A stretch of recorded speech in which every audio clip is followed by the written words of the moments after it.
Welcome, Rhonda. Thank you. It's great to be here. I'm glad you're here to do this interview. Can you first describe what your position and role is here with Clearwater County?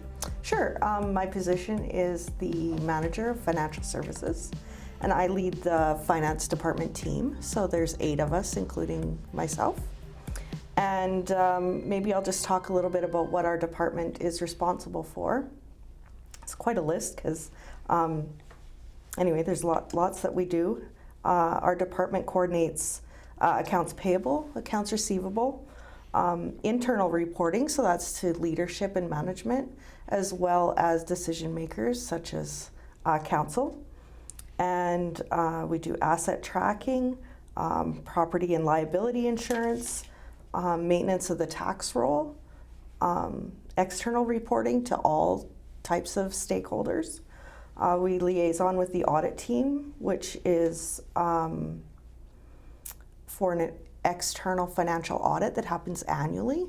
And we're kind of the hub of the organization. We are the go-to for all the departments if they're needing information about any of their projects or what's going on with them, as well as reception. We look after anyone who comes in or calls in. They would get somebody from our department first, and then they would try to figure out who's responsible for the item that they're calling for and try to get them to the right people.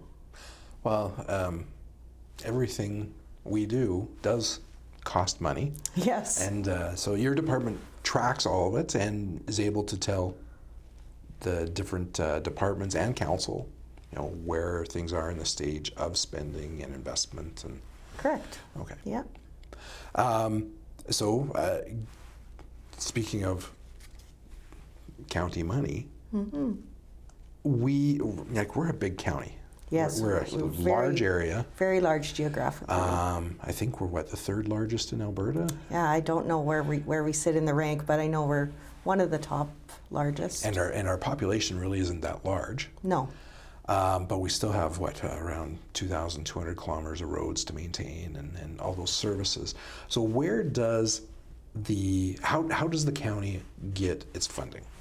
Yeah, so there are different funding sources. Of course, our main funding source is property tax revenue, and annually it varies from year to year, but about 85% comes from industry, and about 15% comes from other sources, so farm, residential. Okay. Yeah.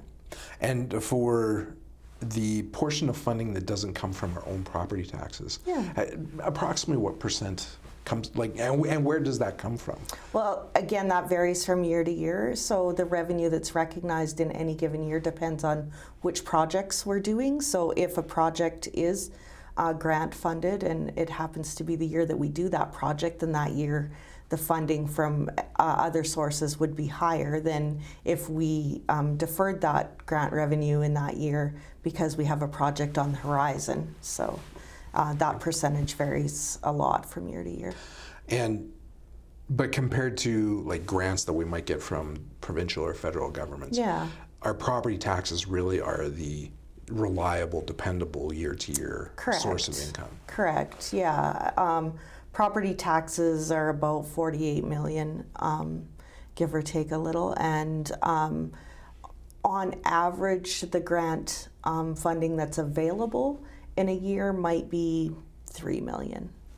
Okay, so really, it comes down to our property taxes. Absolutely. And like you said, 85% of it comes from industry. That's the pipelines, the machinery and equipment, and correct. All the well sites and the plants and all the busyness that's in the oil field out west. The shops, welding shops, electrician shops, all those things too. Yeah, you bet. Okay. So with all this funding, what are the services or programs that the county is actually responsible for? Because I know I get asked all the time from people, well, why doesn't the county do this with a school or with the hospital or with some of the highways? And those aren't our responsibilities, those are other areas. So what are things that the county is actually responsible for?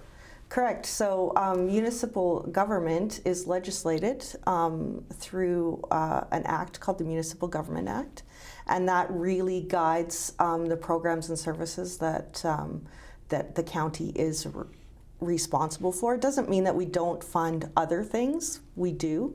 But the majority of the things we fund are governed through that Municipal Government Act. And then regulations that are kind of rules that fall out of that act kind of guide us in what we need to do. So the things that municipal government is responsible for are the roads and the bridges that are not two-digit highways. So the two-digit highways are Alberta Transportation's responsibility, and the rest of the roads within our boundaries are Clearwater County's responsibility, and they have to keep them up to a standard that is safe for the traveling public to travel on, and that includes all the roads and bridges that are out in the West Country that mainly industry uses, but they're our biggest ratepayer also. So. Right, and like speaking of our roads, I mean, they have to be safe enough for residents, certainly to drive on. Absolutely. But, you know, we want our oil trucks and our grain trucks all to be able to use them, so they have to be, again, built to that standard. So, correct. You know, we don't want them only used 1 year and crumble away. No. We build them every year. No, we want them to last 40 or 50 years. So, the county is in charge of non-provincial highway roads, which is, as I said earlier, is 2,200 kilometers or so in our area. What are some of the other services we're responsible for? Yeah, so we provide fire services through a regional structure. We provide waste services, solid waste services, so garbage, and waste and water services to our hamlets. There's just so many, like weed and pest services, mowing services, planning services. There's just economic development, and there's just so many things that the county touches on within the community. And like you said earlier, I think almost all of those are mandated. Yes. In the legislation. Yes, most of those. Like, for example, there's a Weed and Pest Act that the Agricultural Services Department needs to adhere to and make sure that noxious weeds are being controlled, and that we're being good stewards of our land and water. And I know we also contribute. It's not mandated, but we contribute to the Village of Caroline and the Town of Rocky Mountain House with their recreation services. Correct. Because those communities that are within our county, our residents want to have that quality of life of having those services available. And the county's not the best place to have a skating rink that needs municipal water and all those other things. Correct. So they're within the more urbanized areas, so that they have municipal services. They have access to municipal services, and then it's also a gathering place for the community. Yeah. And throw on, I think we've got 15 cemeteries and 19 or so community halls that we support. And social services are typically funded through provincial community purse, but more and more the municipal community purse has been funding those types of services. STARS Air Ambulance, for example. Which we see a lot of out here. Yeah, for sure. And like you mentioned, our community hall funding, and events. There's some events that the county puts dollars towards. And the community services department has just been growing and growing. Which is just about making this a place where people want to live. Yes. And stay and hopefully raise their kids and start absolutely. businesses and hire people. Big circle there. That's right. That's right. So we've got all these services. We've got the main sources of revenue. How do we budget for doing these services? So we don't do zero-based budgeting here, which is like going from starting from scratch and doing business case scenarios. It would just be too resource laden. Like, it would just be too onerous, and we would to do that when we have the kind of the knowledge to know which programs and services and kind of what they cost.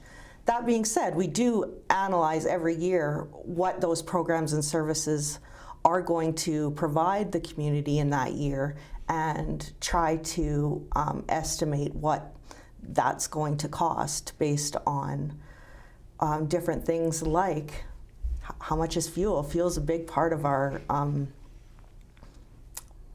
expenditure in our operating programs, for sure. We have a lot of miles to cover and a lot of roads to grade. We do.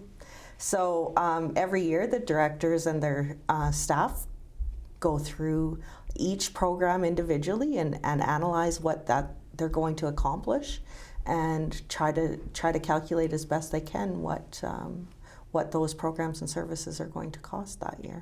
And we don't just budget for the coming year. We actually try to forecast and plan out for multiple years. Yeah, so that's also legislated. So we're legislated to provide a 4-year operating plan, which we don't, council doesn't pass or